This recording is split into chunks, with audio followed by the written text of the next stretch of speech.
Prudent Money with Bob Brooks is sponsored by the Prudent Money Foundation on 91.3. Well, which version of the student loan forgiveness plans are potentially going to happen? Today we're going to take a look. Stay tuned for Prudent Money.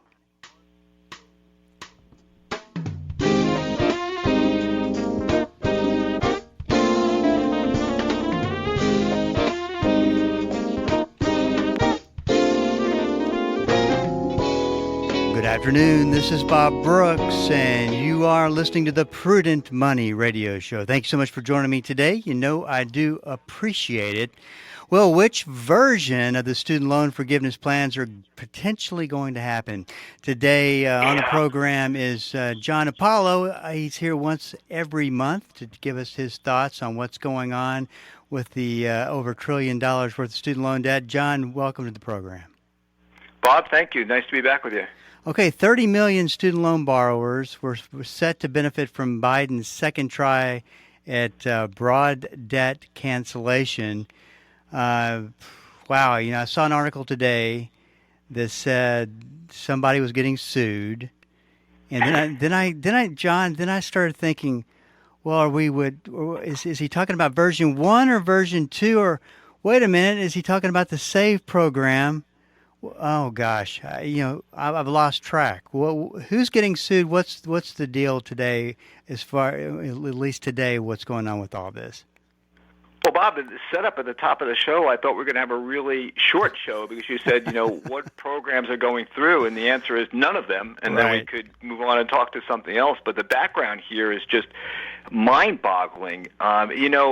Back in 2016 and 2020, there was all this discussion on the presidential campaigns about student loan forgiveness and the need for free college. And so fast forward to 2022, in the progressive wing of the Democratic Party, meaning Bernie Sanders and Elizabeth Warren and some of the others, they were pressing the president to do something. And so he said, I've got this really great idea.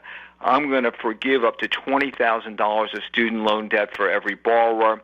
It's about 27 million borrowers back then, about $400 billion, and I'm going to be really clever. Rather than go to the Congress and talk to them about this, I'm going to use executive powers, or more appropriately, the Secretary of Education is going to use executive powers under the HEROES Act. Bob, you might remember back in September 2000, 9/11, September 11th, there was all of that question about how can we make things happen quickly. So they passed the HEROES Act and said that we could do some kind of emergency powers to try to help consolidate what was going on in the country at that time. Well, the Biden administration went all the way back to 9/11 and said, well, we're going to let the Secretary of Education declare a national emergency and forgive all this debt. Well, lo and behold, the Supreme Court last year said, that's really not going to work. You can't exhaustively rewrite a law designed basically for a whole different emergency. COVID doesn't count. So they said, no, you can't do that. So the Biden administration's wonderful plan went on the shelf. And then we fast forward to the spring this year, and you remember, Bob, this is the old days when President Biden was winning primaries and was going to be the uncontested shoe-in nominee, right? So he was on the campaign trail and said, I've got another great idea.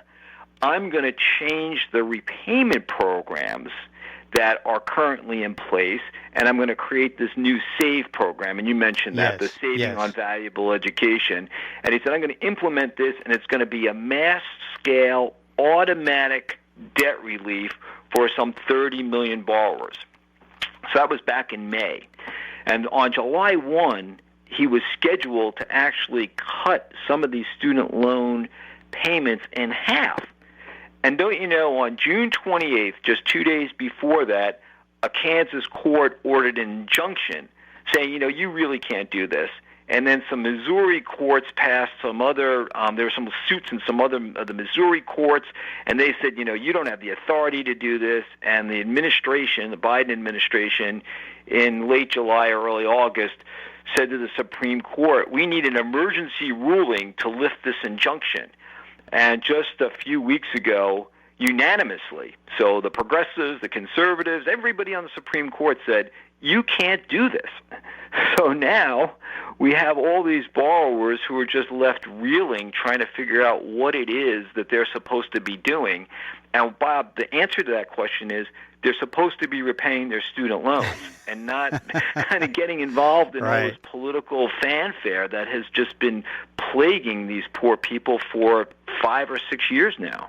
Okay, so to make sure that I have followed all that history, the SAVE program is literally on the shelf. Correct. Pending legal and processes. Okay, so that's on the shelf. Who makes up this 30 million people? I mean, what do you have to do to qualify to be one of those? Yeah, there are 4 or 5 different groups that the president identified back in the early part of the spring. And he basically said, well, if you're included in this, if you have accrued interest of $20,000 or more. And so we'll eliminate all this accrued interest for borrowers making less than $120,000 a year. So that was one big group. And then he wanted to eliminate the debt for borrowers who were in repayment for more than 20 years. And then he automatically discharged debt for some who would have been eligible for some student loan forgiveness if they had actually applied to the program but for whatever reason did not apply.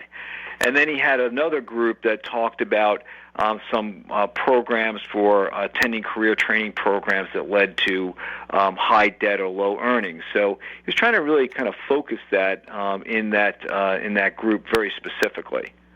So here's the question, and I think we talked about this a little bit last time. I can't totally recall, but I want to ask it again. Is there any thought of ongoing effort to give new students some kind of a break because they missed out on all this? If we're going to be fair. Right, and that the argument that you're making about what happens to all of the students who are currently enrolled and took loans this year for the current classes that just started a few weeks ago, what happens to that group? And the answer is there is no answer. And that's, I think, the fundamental problem that I've seen from day one with all these look-back programs. So they're looking back on students who have had some kind of problem. They're not looking forward to say, what do we need to do to change the program so that it makes it easier and we're looking really right now, and we're talking about this specifically for undergraduate students, and whenever I talk about loan rates, so I'll talk about undergrads. There are programs for graduate students, there are some programs for parents, but how do we make it easier for the big group, the undergraduate students, to go to school and make it affordable? And particularly for those undergraduate students who come from disadvantaged backgrounds. That becomes a really significant issue. And they have not talked about any of that. And that's, I think, there are lots of shame. I don't like using that word when we're talking about students and student loan programs, but the politicians and the way they've acted during this course of time and the way they're not looking forward, I do think it's shameful because they're giving false hope to people right now who have loans, and they're not doing anything to encourage hope in the groups that have to take loans going forward. It's just awful. This is a lot like in my line of work. I can see regulations and that kind of thing that the politicians are trying to put on to our industry, enforce on our industry. And I look at it and go, boy, they really didn't have to go through all these issues and this process. All they had to do is really pretty simple, 1, 2, 3, and 4, and that would go a long ways to fix it.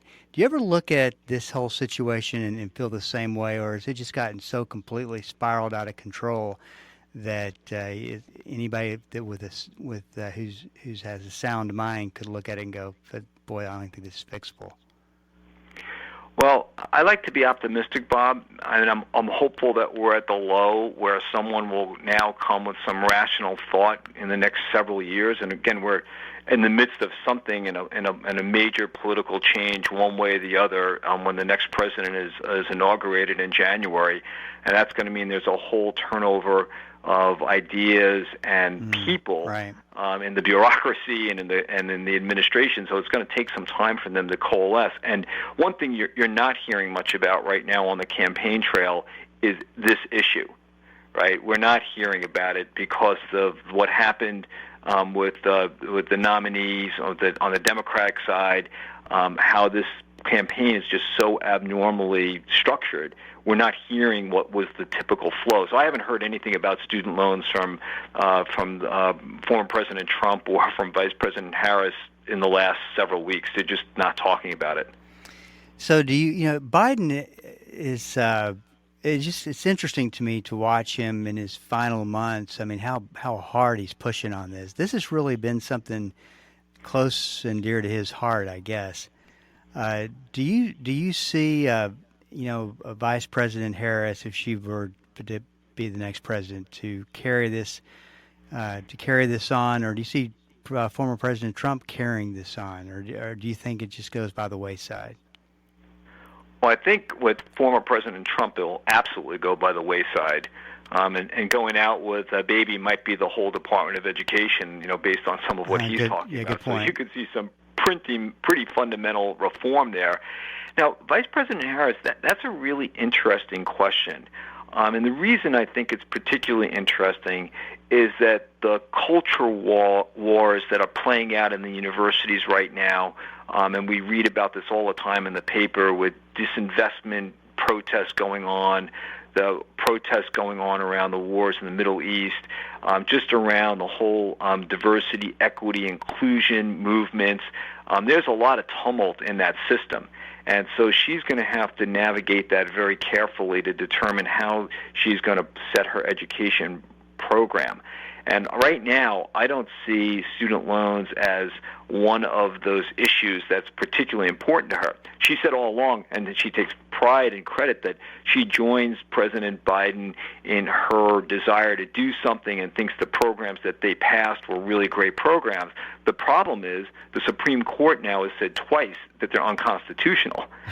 So she's going to have to reset the clock on how she wants to approach that. Right. This is Bob Brooks, and you are listening to the Prudent Money Radio Show, talking to John Hupalo about student loan debt, what the status is with some of these programs that President Biden has brought to the front. And if you've not done so, you've got to go check out this website because it is packed full of free information. And I've always said that anybody who will go and put all this content out there and not charge anything for it is got a passion, and John's definitely got a passion for it. And this is something, if you're, John, I was thinking back as I was preparing for you and I to talk today. I was thinking back when Blaine was a freshman. He's graduating this year, and Grayson, and what everything that had to happen and did happen in college. How much you needed to know just so that you could navigate through the curves, and that's where you get the information. mycollegecorner.com. So if I'm sitting here with student loan debt and confused like most people, what's the best way to figure out if this is going to impact me or not? Bob, the answer to that question, I think, is always check with your student loan servicer.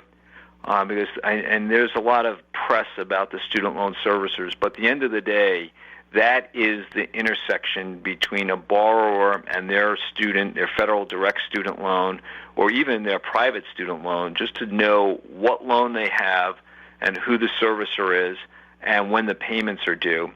There's one other nuance here that is a nuance for us, but it's real life for a lot of student loan borrowers, and that is when they restarted the student loan repayments. And remember, we talked about this exactly a year ago because October 1 was the time that the payments were going to have to restart yes. after the pandemic pause. And remember, they talked about this really clever idea, again, clever, say we're going to give borrowers an opportunity to sort of slow move into this. We're going to have this thing called the on-ramp that says if you don't make your payment between October 1, 2023 and September 30, 2024, we're not going to report you to the credit bureaus, and we're going to, kind of let this take some time to get back into your budget. Well, the bad news, obviously, is that September 30th is now 26 days away, and on October 1, if you're missing that payment, they're going to start reporting you again. So a borrower, and the comment that you made at the beginning of this discussion is really important. What do you do now? If you are scheduled to make a payment, you need to make the payment. If you can't make the payment, call that student loan servicer and see what your options are. That's the very best advice that you could give anyone holding a student loan at the moment. You brought up something that I was real curious about. Of course, as you said, a year ago, we were talking about what looked like somewhat of a crisis type situation with, 3.5 years, however long it was, where you didn't have to make those student loan payments, and now the time is here. Then he drops that deal in. If you can't make it during this next 12 months, it's okay. Here's another ramp that you can get on, but once you get to that point, we're gonna have a problem.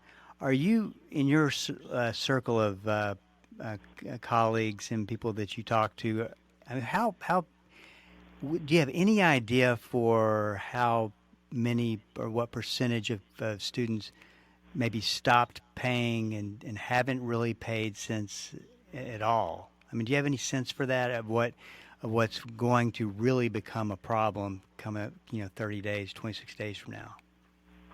It's interesting. The last statistic I saw, which was in the spring, was only about half of the borrowers who should have been making the payment were actually making the payment. So I'm hopeful that number increased pretty significantly as we started approaching October 1. But the only firm data that I saw on any of that was probably 4 to 6 months ago.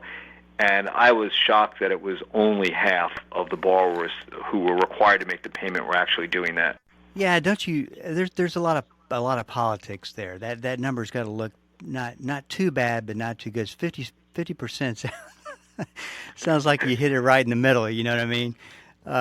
I'm with you. I just, knowing human nature and the way the economy's been, inflation and everything else, not an opportune time to start paying back something that you didn't have as a bill for the past 2 or 3 years. But I got to think it's a lot worse, and I think we're going to see that play out. I hope not, but I think that's what we're going to see. Yeah, I agree. We'll see what the data shows in 3 months from now when there's some report will come out about how the on-ramp worked or didn't work. We'll know what it is. But we keep going back to the same point. And, from my perspective, Bob, it doesn't matter. You can be a Democrat, a Republican, an independent, a socialist, whatever your political leaning is. There are a lot of people in this country now who are really confused about something very basic, and that is, how can I borrow to help pay for my education, and what realistically is going to happen after I graduate? And I think that's a terrible place to leave students. Yeah, there is a lot to be fixed, and once again, I want to make sure that listeners know of your website, mycollegecorner.com, and what's the latest new information you put on the site? Yeah, Bob, I'm really proud of our team at Invite Education, which provides the information to My College Corner. On Friday last week, we put up the very first accurate estimator of the student aid index for the 25-26 school year. It sounds crazy we're talking about this, but we're talking about next year's class. And people who, students who right now are seniors in high school and then freshmen, juniors, and sophomores in college right now all need to apply for financial aid for the next academic year, which starts a year from right now. And the Department of Education changed their formula a little bit, and ours was the very first calculator to be up and available. So if you go to mycollegecorner.com, go to Tools, and go to the financial aid calculator, that is the first and, as far as I know, the only estimator for this next academic year. So I hope that your listeners will go and find that very useful. We put up some articles about what the Student Aid Index is, and we're going to continue to do that over the course of the next month. Well, congratulations on all that information. I know that your team does work hard to get that put out there. And let me ask you a question about all that. How much does it cost? The cost for anyone who comes to our site is zero. I just want to make sure that's what we try to do. We try to make it. And the other thing we do is that we don't collect personal information and sell it to third parties. And I think that's really very important as well. This is Bob Brooks, and you are listening to the Prudent Money Radio Show. John Hupalo is here with me, as he is every month, to talk student loan debt, college admissions, and anything else that is pertinent to that subject. Let's talk a little bit about cause I had someone just in casual conversation was talking about this, and he was talking about his kids he has twins, and they were starting school up as freshmen, but he wasn't real sure about that one loan that student loan that is easy for a student to get. It's in their name. Talk a little bit about that and how that works. I mean, these are kind of some of the basics, but I think some people don't know everything about the basics. Yeah, I think it's a great question. And if you go to studentaid.org and put student loans in a Google search and go to the Federal Direct Student Loan Program, it's a great website, lots of really good information. But here's the bottom line on the whole thing. Undergraduate, so these are freshmen, they can borrow up to $5,500 for their first year of school from the U.S. Department of Education. You have to have filed the FAFSA form, though, in order to get this loan. That's the one catch. So filing that FAFSA form is really important. But you file the form, you're guaranteed to get a loan from the government if you need it. The question is whether or not you pay the interest while you're in school or not. There are two flavors of that loan, Bob. One is the subsidized loan, which means no interest accrues on it while you're in school. And then the unsubsidized loan is the one where the interest accrues, and you have the choice of either paying the interest in school or just tacking it on to the balance and having a bigger loan when you graduate. So that loan, I think, is the very best loan for any undergraduate because there are no credit criteria. There are very flexible repayment terms on the back end. These are the loans we're talking about right now, are the ones that were going to come under the SAVE program, and some of the others and may be or may not be eligible for loan forgiveness. But I tell everybody I talk to, do not take a loan expecting it to be forgiven. That's not a good strategy, right? True. Take the loan, know what the payment is, and make sure that you can make that payment going forward. So that's a really good loan. The federal direct student loan is a terrific loan for an undergraduate. And also, correct me if I'm wrong, it is in the student's name. It does go on the student's credit report, so it can be a great way to build credit right out of school. That's absolutely right. That's absolutely right. And I give that advice to everyone as well. It's not bad to have some debt. If you can control the amount of debt, absolutely critical. But the rule of thumb for this, Bob, you might be interested, is if a student borrows an amount that is less than or just about equal to what they project their starting salary to be in their career, that's generally gauged to be an affordable amount of debt. So that's a pretty good gauge. And by the way, under the federal loan program, you can only borrow about $30,000 or $31,000, and almost all students coming out of school now are making $30,000, $40,000, somewhere in that range. So, big picture macro, it's all lines up pretty nicely. And that federal direct student loan is a good loan and a great deal, I think, for undergraduate students. Once again, John's website is mycollegecorner.com. Always great to have you on the program, John. We'll talk with you next month. Bob, look forward to it. Have a great month. Thank you. This is Bob Brooks, and you are listening to the Prudent Money Radio Show. Thank you so much for joining me today. You know I do appreciate it. And if you got a question for me, please go to the website at prudentmoney.com and send it in, because we are all out of time. Till we do meet again next time, keep the faith and have a great rest of the day.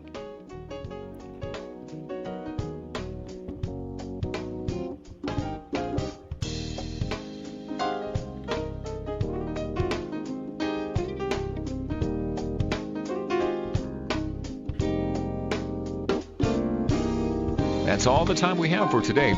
questions or comments for Bob, or to find out more great information like what you've just heard, visit www.prudentmoney.com. Be sure to join Bob Brooks again for the next edition of Prudent Money.